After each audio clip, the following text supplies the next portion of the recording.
Welcome back to another video. Today's video, we're going to be showing you the easiest way to catch stock trout. This is just super easy, guys, and it's inexpensive, very, very cheap, and it's readily available. So today, let's get into this, showing you how to catch stock trout at your local stream or lake, pond, whatever it is. This is going to work for you guys. Let's get into it right now.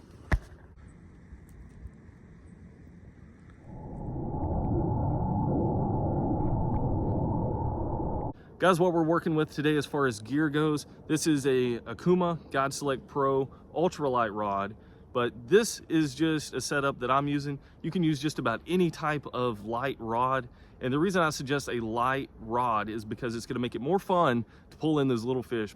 Trout don't put up a big fight, so using a little rod like this is going to make it more fun for you, and it's going to make that fish feel like it's a really big fish.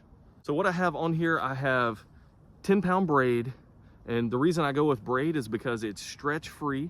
It doesn't stretch at all. And it's high vis, so if it's just sitting on top of the water, if I were to get a fish, if I'm not using a float setup, obviously we're gonna watch the float on this one, but right here, it's gonna sit on top of the water and kind of just sit there, and I can see it if a fish takes it. If that line stretches out, I know there's a fish on it. And it just makes the rod a lot more sensitive. And then we have this paired up with a fluorocarbon leader. I have a 10-pound fluorocarbon leader on here. You could use mono if you wanted to. Fluorocarbon's just a lot more invisible in the water. It's literally invisible when it's in the water. And I guess I forgot to mention the reel, but the reel size we're using right here is just a 3,000 size reel. This is an Abu Garcia Revo X. I use this for bass fishing, and it works great for this too. It pairs up really nicely with this God Select Pro rod. And I would suggest anything from a 1,000 size all the way up to a 3,000 size, and anything in between is gonna be perfect. Sometimes reels are labeled as like a 100, 200, or 300 size. It just depends on the manufacturer and how they kind of specify the size rating. But that is the reel. Breaking down the setup we're gonna use. So this is the bread and butter of this whole setup. You're gonna want a bobber. So right here we have an Addicted Fishing bobber. This is just their trout size. That's how they label it. I don't know what size it is. But this is a piece of balsa wood, and it floats really, really well. And I like this one because I can adjust it up and down the leader. However, I need to very easily. So it has little pieces of surgical tube right here, and I can just slide this up and down depending on the depth of the water.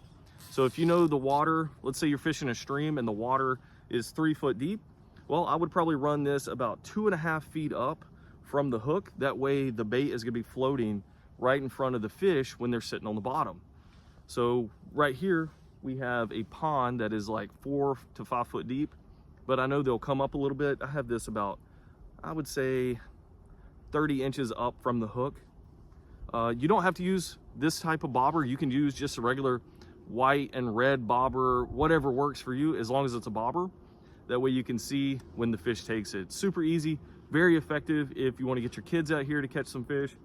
So when that bobber goes down, that's going to let your kid or you know that there's a fish on there and you need to go ahead and set the hook. Next thing I have on the setup here, I have a split shot. I have just a teeny split shot right in the middle, maybe a little bit closer to the bobber than the hook. What that's going to allow to happen when this bobber's sitting in the water straight up and down, this little piece of split shot, just a little sinker, is going to be pulling that down and keeping it straight up, and also making sure that your bait is going to be falling straight down below it. And depending on the speed of the water, you're going to have to match the size of your split shot. Based on that, I have a super calm pond right here, so I'm just using a really small piece of split shot. Now as far as the hook, this is just a really small little bitty hook. I don't even know what size this is, but it is just teeny. And I match that up with the size of the shrimp that I'm using. This is just a bag of salad shrimp. And this is the bread and butter of this whole operation here, is the bait. So these stock trout love shrimp, cooked shrimp. So I'm matching the size of the hook up with the shrimp. And what I'm doing to hook this on is just running it straight down the body of the shrimp and kind of just going around the bend of the hook there. So it's around that whole bend of the hook, so that's going to hide that hook very well, and it's going to allow you to have a really good hookup ratio when you're catching these fish. So that's everything, guys. That is the gear. So we showed you our float setup, the split shot, and the hook, and what we're using for bait. And all we're using for the bait, guys, is just these simple salad shrimp. And I like to get these bags from the freezer section. Just a ton of little shrimp. And that's what we're working with. Just super cheap. I think I bought this whole bag for like $5. So you don't have to go out there and spend a lot of money on tackle. Just use this stuff. And it's gonna give you, your kids, whoever's fishing for these fish, it's gonna allow you to have a really good time. So let's get on these trout and show you what we're working with. So another thing is, before you even start fishing, what I would suggest if you're at a pond is kind of walk around the pond or just sit there and look to see if there's any trout hitting the surface. Because if you're fishing in a spot that doesn't have any fish, then you're not gonna catch fish. So you have to kind of key in on the places that have life or you see some movement. And that's what we've been doing this morning. We've been watching to see where the fish are busting up at. And if I see a fish pop the surface, I'm casting in that direction. And 9 times out of 10, they'll go ahead and hit this shrimp too, because they're looking for an easy meal. So what we're gonna do is fish right out here. And we're gonna show you what we're talking about with this. So guys, it might not even be 10 seconds before we get a hit here. And it wasn't. Ah.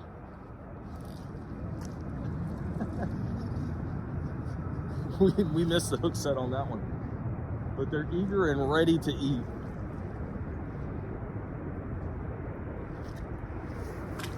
So that's gonna happen a lot. They might steal your bait.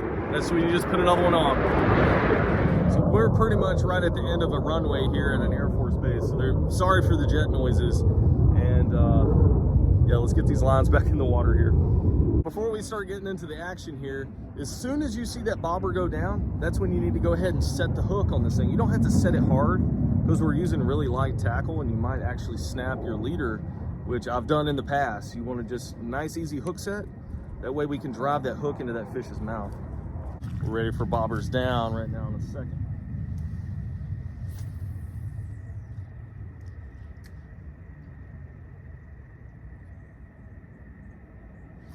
There we go.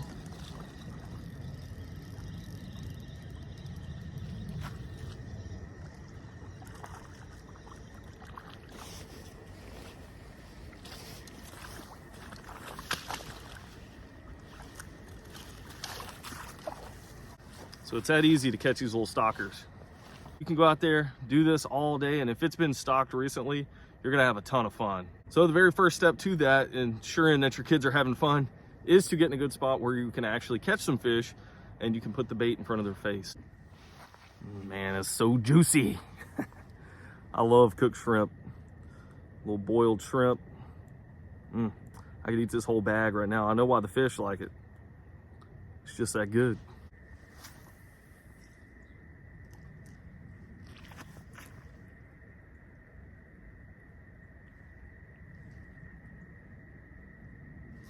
There we go. He's a jumper.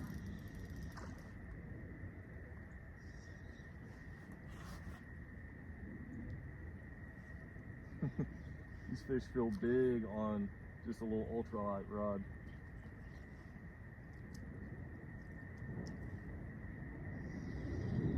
Oh, we still haven't found the Arctic grayling, and this pond is actually named after grayling, so I figured we'd get on some of those this morning. It's not. Man, he's fishing.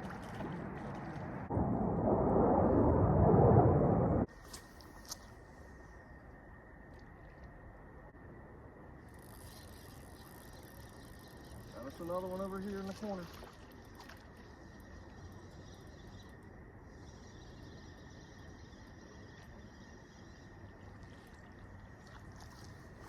He's on cruise control coming in here.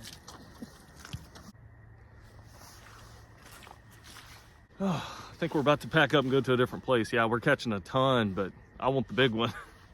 Not these little stock guys. Just some good old cooked shrimp. That's all it takes.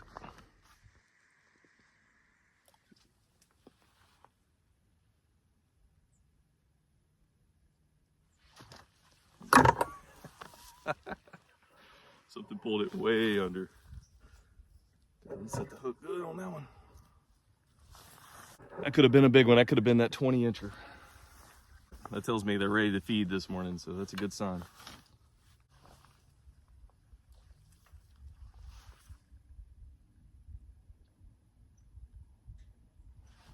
There we go.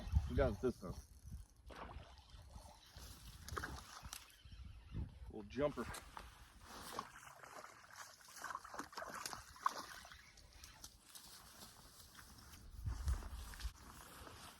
All right, pretty little trout this morning.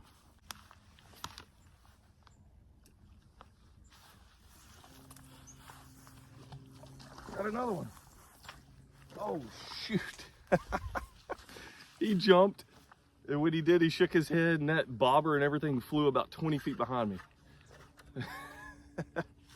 We're going after old Jumper again, because I bet you he'll bite again.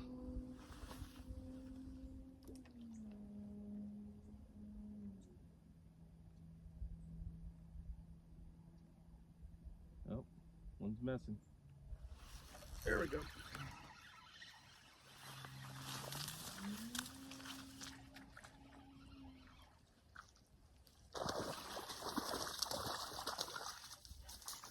Good sized little trout right here. I knew he was a little bit better when he wasn't coming up to the surface. He was just staying submerged. All right, nice little trout right here, guys. We're gonna get him back in the water. Look at those colors. Beautiful. So, really good start this morning. That was even a better fish.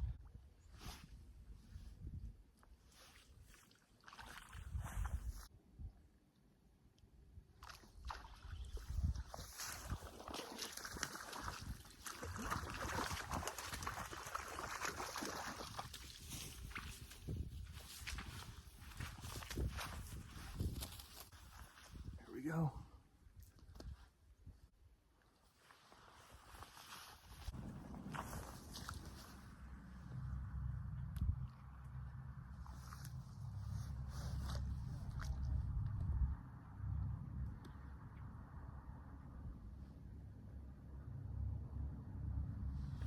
There we go.